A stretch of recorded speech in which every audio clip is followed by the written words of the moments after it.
And you said you saw literally hundreds of unidentifiable flying objects. Yes, they were flying quite high. How high, we couldn't tell because we couldn't get anywhere near their altitude. Gordon Cooper, an American war hero, a test pilot with nerves of steel, one of the most celebrated astronauts in history. When he landed, he had the largest ticker tape parade in history. Major Gordon Cooper, spaceman extraordinary. Kennedy honored him at the White House. Stood before cameras and microphones with his reputation on the line and spoke. What could possibly compel such a man to risk everything? The answer lies in what Leroy Gordon Cooper Jr. witnessed in his extraordinary career. Okay. Oh my gosh, dude. Wow, look at that fly. And what he believed the world deserved to know. What you deserve to know. Cooper was born on March 6, 1927, in Shawnee, Oklahoma, and would eventually become the youngest of the original Mercury 7 astronauts. He wasn't just the last American to fly alone in space during the Mercury program. He became something far more controversial, the most vocal astronaut to ever publicly challenge the official narrative about what happens beyond our atmosphere. The man known as Gordo represented the pinnacle of American achievement during the space race. Yet this same man would spend his later years making claims that caused NASA officials to distance themselves from him, that made some fellow astronauts uncomfortable, and that continue to spark debate decades after his passing. What Cooper saw, documented, and ultimately revealed paints a picture far different from the sanitized version of space exploration history we've been told. The making of an American hero. Gordon Cooper's love affair with flying began when he was just 5 years old, when his father took him up in a Curtiss Robin monoplane. That single flight ignited a passion that would define his entire life. By age 8, young Cooper was already flying, an extraordinary achievement that hinted at the remarkable career ahead. Cooper served in the United States Marine Corps during World War II, then was commissioned into the United States Air Force in 1949. After service as a fighter pilot, he qualified as a test pilot in 1956, joining the elite ranks at Edwards Air Force Base in California's Mojave Desert. Edwards wasn't just any airfield. It was the crucible where America's most advanced aircraft were pushed to their absolute limits. Cooper earned his reputation for remaining calm under pressure, for solving problems mid-flight that would have panicked lesser aviators. When NASA began searching for candidates for Project Mercury, Cooper's name appeared on a very short list. He was selected as a Mercury astronaut in April 1959, joining 6 other military test pilots: Alan Shepard, Gus Grissom, John Glenn, Scott Carpenter, Wally Schirra, and Deke Slayton. But Cooper brought something extra to the table, something he wouldn't publicly discuss for many years. His experiences at Edwards had already shown him as a phenomena that defied conventional explanation. While his fellow Mercury astronauts prepared for the unknown challenges of space, Cooper had already encountered the unexplainable right here on Earth. Faith 7, the flight that made history. On May 15, 1963, Gordon Cooper climbed into a spacecraft named Faith 7, becoming the last American to venture into space alone. The mission called for 22 orbits around Earth, lasting 34 hours and 20 minutes, nearly 4 times longer than any previous American spaceflight. Cooper logged more time in space than all 5 previous Mercury astronauts combined. He became the first American to sleep in orbit and achieved an altitude of 165.9 miles at apogee. But the mission nearly ended in disaster. As Faith 7 circled Earth for the final time, the spacecraft's automatic control system failed, followed by the parachute deployment system malfunctioning. This is where Cooper's test pilot training saved him.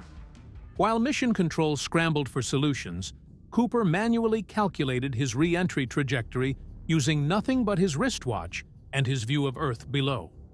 He controlled the capsule's orientation by hand and manually deployed the parachutes. Despite these hardware anomalies, he brought his spacecraft safely back, splashing down just 4 miles from the recovery ship. The nation celebrated Cooper as a hero. The official narrative focused on American ingenuity triumphing over technical failure. But Cooper would later claim there was more to his career than what appeared in official reports. While he consistently denied seeing anything unusual during the actual spaceflight, his willingness to discuss other encounters would eventually cast his entire career in a different light. The Edwards Air Force Base incident of 1957. 6 years before Faith 7 made headlines, something happened at Edwards Air Force Base that Cooper would describe in remarkable detail. On May 3, 1957, Cooper had a crew set up precision camera equipment on a dry lake bed. The team was filming the installation of an Astronaut cine-theodolite, a specialized precision landing system for experimental aircraft. Cooper's camera crew spotted a saucer-shaped object. They filmed it as it flew overhead, then watched it hover and extend 3 legs that appeared to be landing gear. The craft then slowly descended and landed on the dry lake bed. These weren't wide-eyed civilians making shaky claims.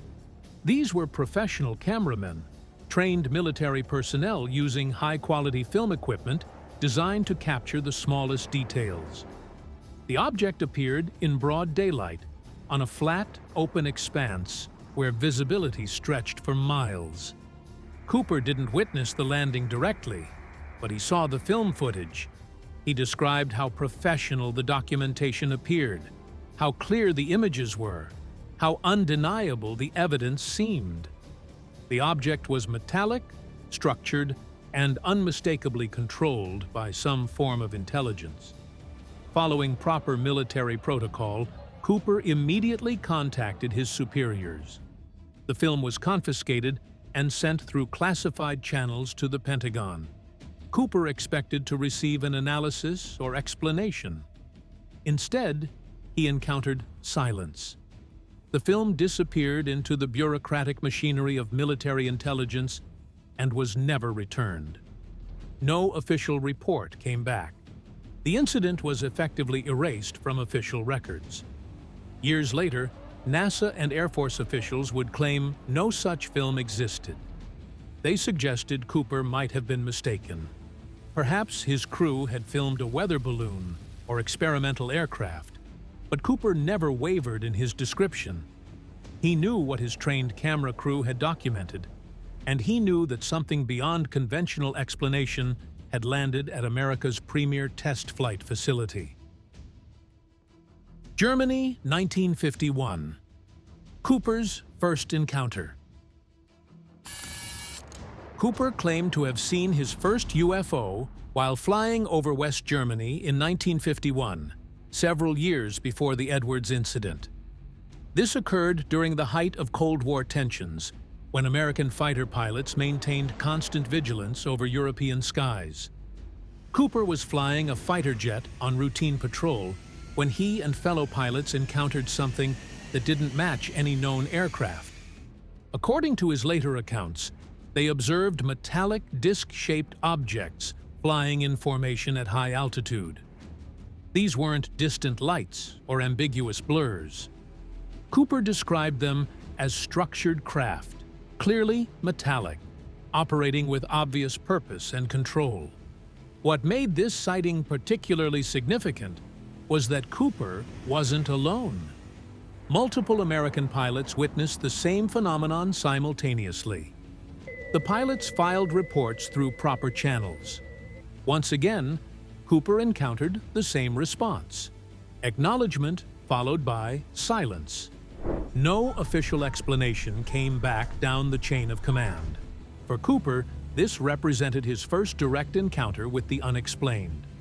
Unlike the Edwards incident where he viewed film footage after the fact, in Germany he personally observed unexplained aerial phenomena while performing his military duties. The Germany sightings also established Cooper's credibility crucially. He wasn't someone who suddenly started making claims after becoming famous as an astronaut. His encounters with unexplained phenomena predated his selection for the space program by 8 years. The Gemini 5 mission and growing convictions. After Faith 7's triumph, Cooper remained with NASA for the Gemini program. He was assigned to command Gemini 5 alongside Pete Conrad. The mission launched on August 21, 1965, with ambitious goals. Cooper and Conrad would spend 8 days in the cramped Gemini capsule, circling Earth 120 times and traveling over 3.3 million miles. Gemini 5 accomplished its primary objectives despite technical challenges with the fuel cell system that nearly forced early termination. Cooper and Conrad proved that humans could function effectively in space for periods long enough to reach the moon and return. The mission provided crucial data about how prolonged weightlessness affected human physiology and performance. Gemini 5 marked Cooper's final spaceflight. He remained with NASA for several more years, serving in support roles and hoping for an Apollo command. That assignment never came, and in 1970, Cooper retired from both NASA and the Air Force. No longer constrained by active military service or current astronaut status, Cooper could speak more freely about his experiences. The question was whether he would choose to do so, knowing the skepticism and ridicule such statements would generate. Other astronauts who saw the unexplainable. Cooper wasn't the only astronaut to report unusual experiences, though he became the most vocal. Several colleagues witnessed phenomena they couldn't readily explain, though most remained far more circumspect in discussing these encounters publicly. Edgar Mitchell, who walked on the moon during Apollo 14 in 1971, became another prominent astronaut voice advocating for serious investigation of unexplained aerial phenomena. Mitchell never claimed to have seen alien spacecraft himself, but he became convinced through his research that Earth had been visited by extraterrestrial intelligence. Brian O'Leary, selected as a scientist astronaut for Apollo, though he never flew in space, also became an advocate for serious UFO investigation. O'Leary held a doctorate in astronomy from the University of California, Berkeley. His scientific credentials gave weight to his statements that evidence for extraterrestrial visitation deserved rigorous examination rather than dismissal. Other Mercury, Gemini, and Apollo astronauts made more guarded statements over the years. Some acknowledged witnessing unusual phenomena during their missions, but stopped short of speculating about origins. Others firmly denied seeing anything unexplained, sometimes specifically contradicting Cooper's suggestions that such sightings were more common than publicly acknowledged. This division among the astronaut corps revealed the controversy surrounding the subject. Within NASA, an unofficial culture of silence developed around the topic. Astronauts who spoke openly about unusual sightings risked being perceived as unstable or attention-seeking. Flight assignments and post-NASA career opportunities could be affected by a reputation for making controversial claims. The pressure to conform, to stick to the official narrative, was immense. Cooper broke through this silence not because he lacked understanding of the consequences, but because he believed the consequences of continued secrecy outweighed personal considerations. He'd seen too much, for too long, across too many different contexts to remain quiet. Breaking the silence. Cooper goes public. The dam finally broke in 1978 when Cooper appeared on The Merv Griffin Show, one of television's most popular talk shows. This wasn't some fringe media outlet. Merv Griffin commanded mainstream attention, bringing celebrity guests into millions of American living rooms. For a former astronaut to use this platform to discuss UFO experiences was extraordinary. Cooper discussed his Edwards Air Force Base experience, and his conviction that unexplained aerial phenomena represented something beyond conventional explanation. He spoke calmly and methodically, using the same measured tone that had served him well during countless NASA briefings. He wasn't a wild-eyed conspiracy theorist. He was a decorated military officer and accomplished astronaut, presenting what he believed to be factual information. The reaction was immediate and divided. UFO researchers celebrated Cooper's testimony as validation from one of the most credible witnesses imaginable. Skeptics questioned his memory, his motives, or his mental state. Cooper had expected controversy, but the intensity of both support and criticism may have surprised even him. What made Cooper's appearance particularly significant was his specificity. He didn't make vague claims about lights in the sky. He described concrete incidents with details that could theoretically be verified. These weren't anonymous stories or secondhand accounts. Cooper was putting his personal credibility behind specific, detailed claims. NASA's response was notably restrained. The agency didn't issue official statements attacking Cooper's credibility or categorically denying his claims. Instead, officials generally declined to comment, perhaps recognizing that publicly feuding with a genuine American hero would create more problems than it solved. When pressed, NASA representatives would note that Cooper's claims about the Edwards incident couldn't be verified because no such film existed in official archives. Some of Cooper's fellow astronauts were less diplomatic. Deke Slayton publicly dismissed the claims as attention-seeking behavior. Others simply distanced themselves, unwilling to either support or contradict their former colleague. The astronaut corps, which had maintained such unity during the space race, fractured over how to handle Cooper's revelations. For Cooper, the public response seemed to only strengthen his resolve. He'd crossed the Rubicon. If speaking out meant sacrificing some of his heroic image, so be it. He believed the public deserved to know what government and military personnel had witnessed, regardless of how uncomfortable that knowledge made official institutions. The United Nations appeal.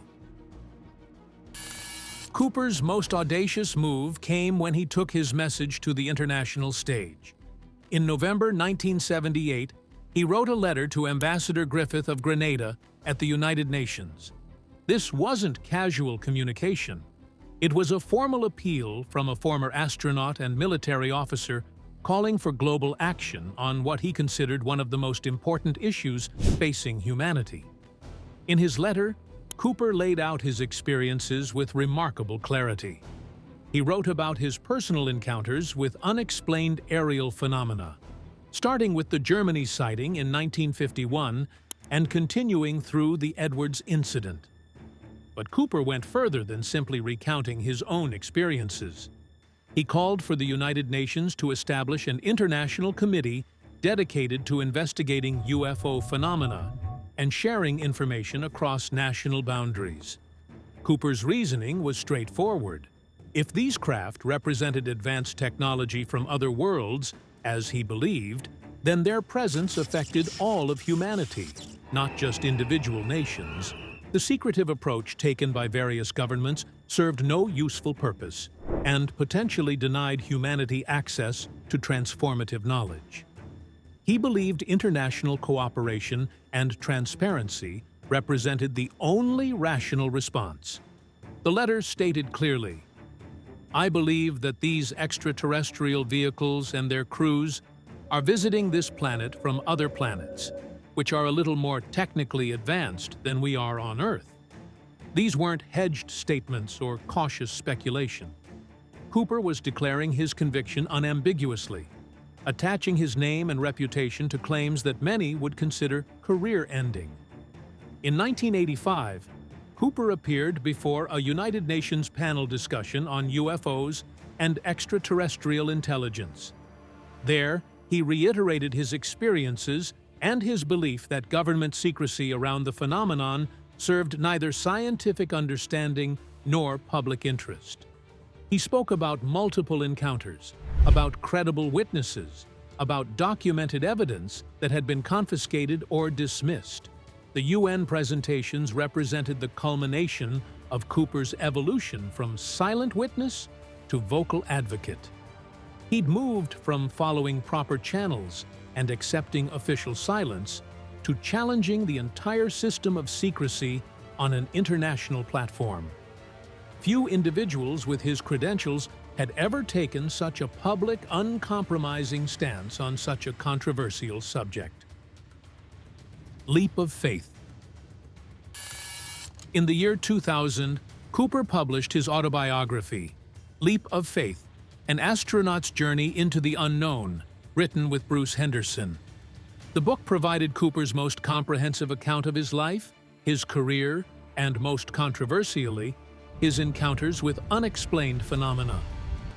At 73 years old, Cooper was putting everything on record in his own words.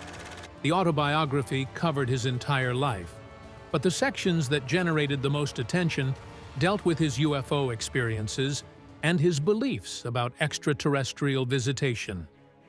Cooper made important distinctions in the book.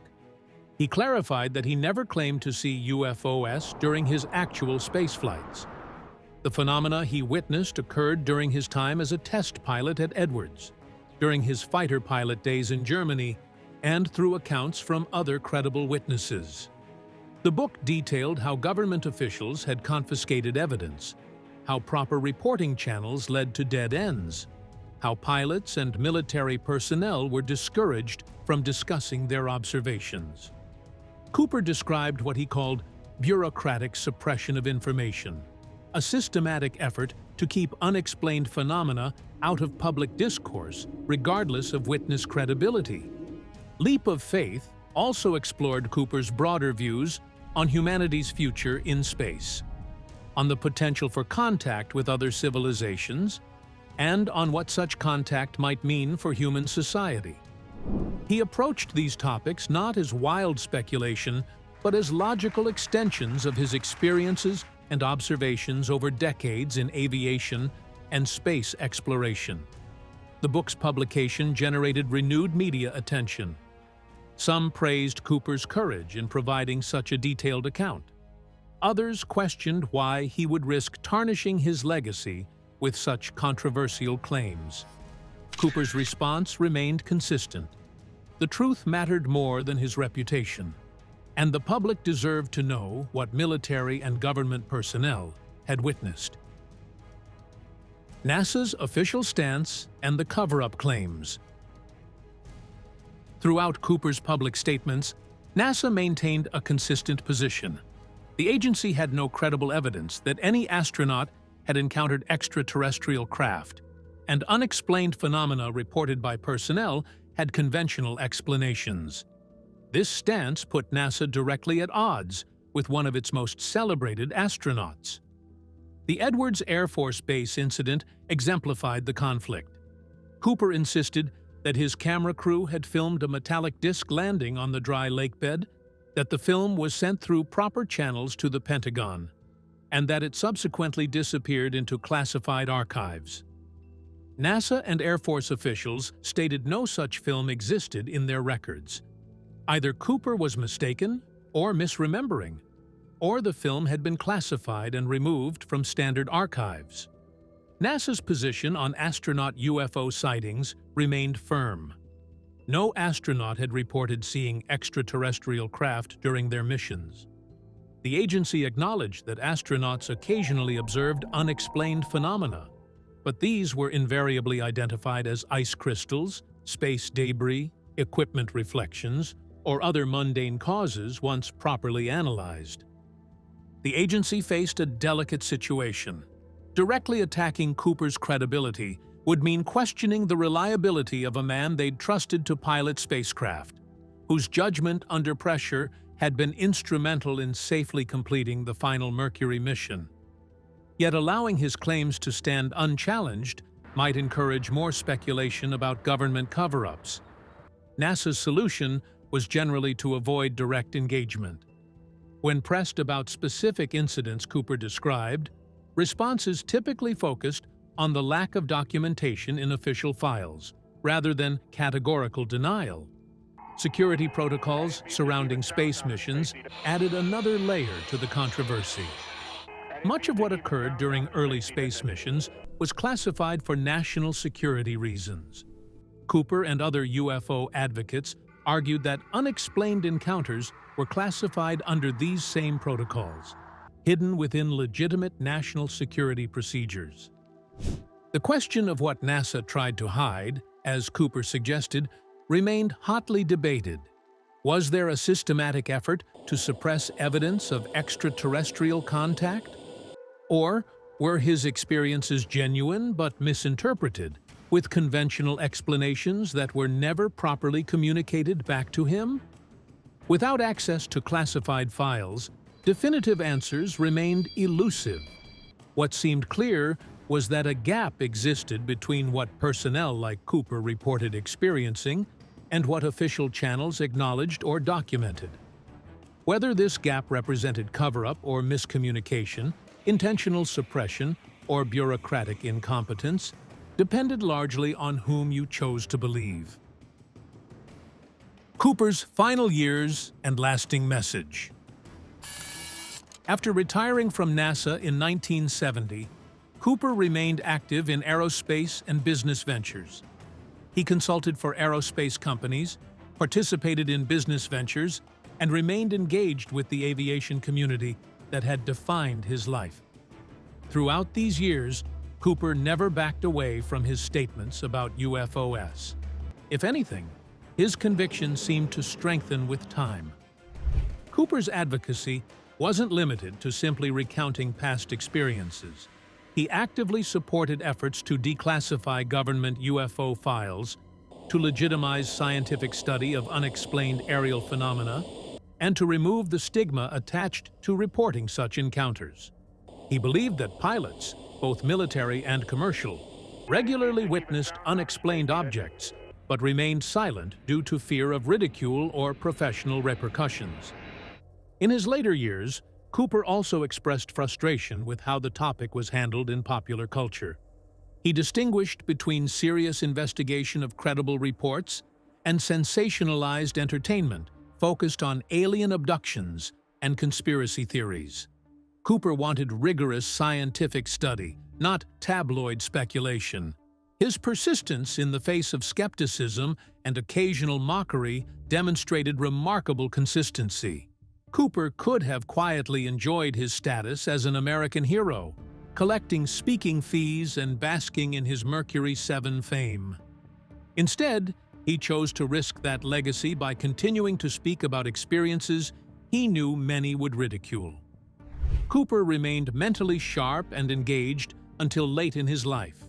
He never claimed to have all the answers about what he'd witnessed. He simply maintained that he'd seen unexplained craft, that others had as well, that evidence existed, and that official channels had suppressed or ignored that evidence. He wanted investigation, not belief. He wanted transparency, not acceptance of any particular explanation. The message Cooper carried into his final years was ultimately about truth and courage.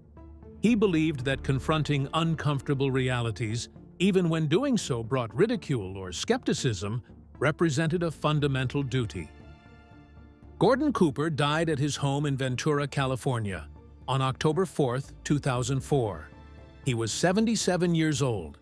The cause of death was heart failure, a natural end for a man who'd pushed himself to extraordinary physical extremes throughout his life. The date of his death, 47 years to the day after the space age began with Sputnik's launch, seemed somehow fitting. Cooper died still firmly believing everything he'd stated publicly about his UFO encounters. There was no deathbed recantation, no admission that he'd exaggerated or misremembered. Until the end, he maintained that he'd witnessed unexplained craft, that evidence existed, and that official institutions had suppressed that evidence.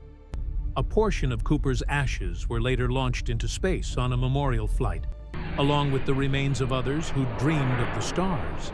It seemed a fitting final journey for a man who'd spent his life pushing the boundaries of human achievement, both in the cockpit and in his willingness to speak uncomfortable truths. The legacy and what Cooper exposed. Cooper's testimony has gained new relevance in recent years as government attitudes toward unexplained aerial phenomena have shifted dramatically. The Pentagon now openly acknowledges that military personnel regularly encounter unexplained aerial phenomena that demonstrate flight characteristics beyond known technology. Videos released by the Department of Defense show objects performing maneuvers that defy conventional understanding of aerodynamics. This modern acknowledgement vindicates aspects of what Cooper argued for decades. Current government statements, while carefully avoiding claims about extraterrestrial origins, essentially confirm that Cooper was right about the basic facts.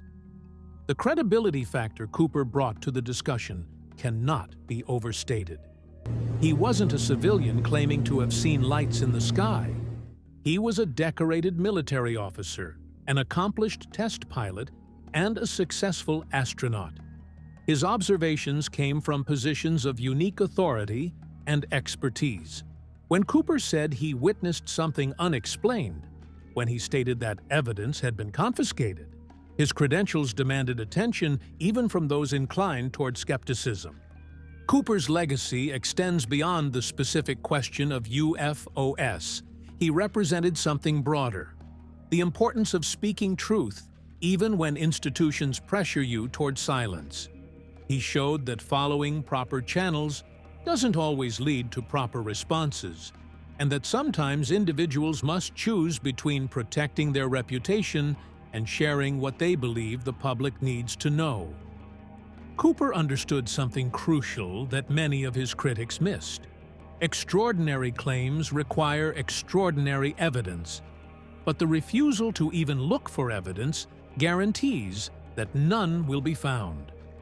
Gordon Cooper's final words, delivered through interviews, books, United Nations testimony, and countless public appearances, contained a consistent message. The truth matters more than institutional comfort. Witnesses deserve to be heard rather than dismissed, and humanity deserves honest answers about what exists beyond our current understanding. Whether future discoveries prove him right about extraterrestrial visitation, or reveal other explanations for what he witnessed, his courage in speaking when silence was easier ensures his voice still resonates today.